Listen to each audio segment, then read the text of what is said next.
Henry, two questions. Yeah. Who's going? Who's gonna start? So what I always wanted to know, if you had to choose another team, where would you like to go besides Avengers, X-Men, Guardians of the Galaxy? Wow, good question. Right off the bat. Jeez. I gotta say, just the idea of the Defenders on Netflix. Luke Cage, Daredevil, Jessica Jones, Iron Fist. That's a fun new team to be part of. I'd like to try that out.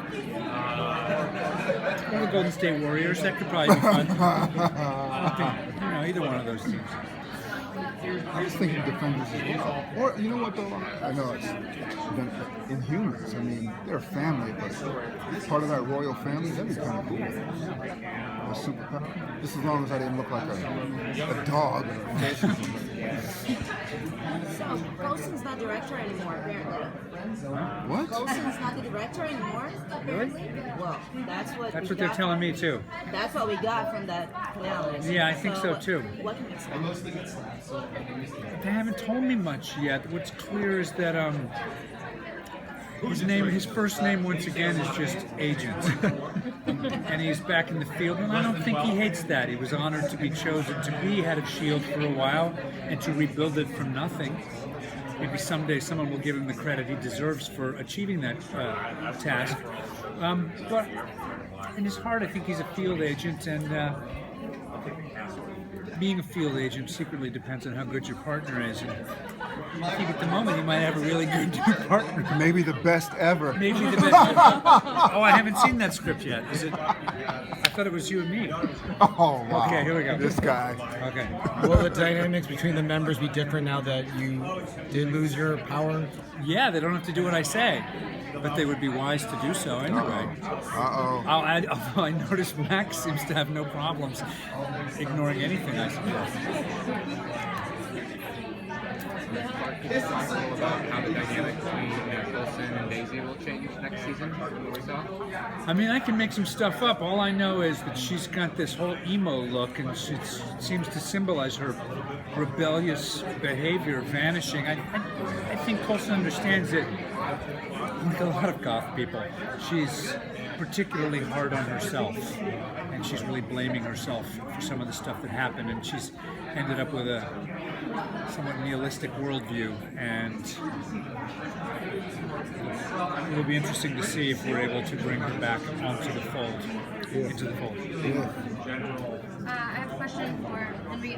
There were definitely some sparks between Mac and Elena last season. Is there any chance we'll see more of that in season 2? I sure hope so.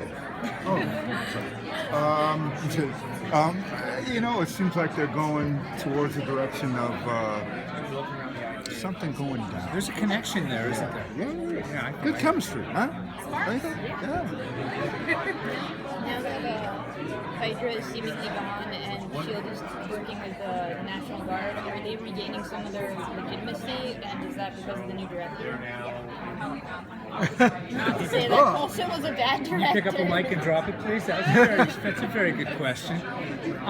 Yeah, it seems to me that in the wake of Civil War and the Sokovia Accords, that some kind of organization officially is needed to deal with Inhumans and powered people, enhanced people. And so once S.H.I.E.L.D. comes out of the shadows and is under government control, I suspect the government will have a desire about who they put in that position. And it probably won't be a career S.H.I.E.L.D. agent like old Philip Coulson. After watching the movie, were you Team Cap or Team Iron Man? I actually felt like they both had really powerful points of view. Sure did.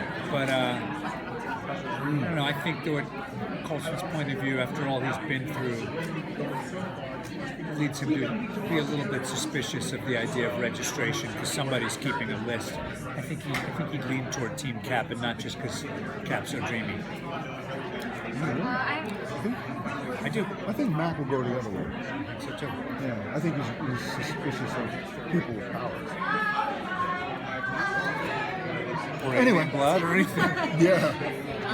I know you guys just started filming, but because Agents of Shield, it has a new time slot. It's later on. Also, the fact that you guys are in multiple seasons. How has that changed just based on what you guys have seen so far? Do you guys feel like the show is able to get edgier with the later time slot, or more complicated because you guys have had extra seasons to build upon? But you know what's funny? To me, it seemed like the latter half of last season, it started to get edgy already. It was getting very edgy. I honestly, I questioned. I was like, "You're gonna the put flesh that off on people?" I said, "You're gonna put that on TV? Really? Can you?" They're like, "Yeah." So I think it's going to carry on in that vein, and I'm very curious and excited to see how far the limits can be pushed with this new time slot. I'm a big fan of the stuff that's going on Netflix. I really like Daredevil season 2. I'm really excited about Luke Cage, Jessica Jones, and I think that while it's a different world, I do think the Marvel serialized storytelling that seems to work, even on our show, is served by being at 10 o'clock. I think the darker, edgier version works well for us, and because we've shot one day. So far we weren't all naked or bloody, so I don't know how much it'll be different, but I'm hearing that that's going to give us some new freedom, and I think it's going to serve the show. And I think the show has evolved in that direction anyway, so I think it could be a good thing. One last question. One of the most emotional moments of season 3 was the exit of Mac's two best friends, Bobby and Hunter. Do you think that Coulson's team has replaced them, or is there a Bobby and Hunter shaped hole in Mac's heart? Nice. That's a pop song, really. I got a Bobby and Hunter shaped hole in my heart. That could be country music. It's tearing me apart. I don't think they'll ever be replaced. No, just forgotten. No, I'm just kidding. Totally kidding. Totally kidding. No, totally kidding. Yeah. You said Bobby? And no, they can. I don't think they'll ever be replaced. And I think that Mac will always carry a torch for them in some way. Yeah. Thank you. All right, thank you, guys.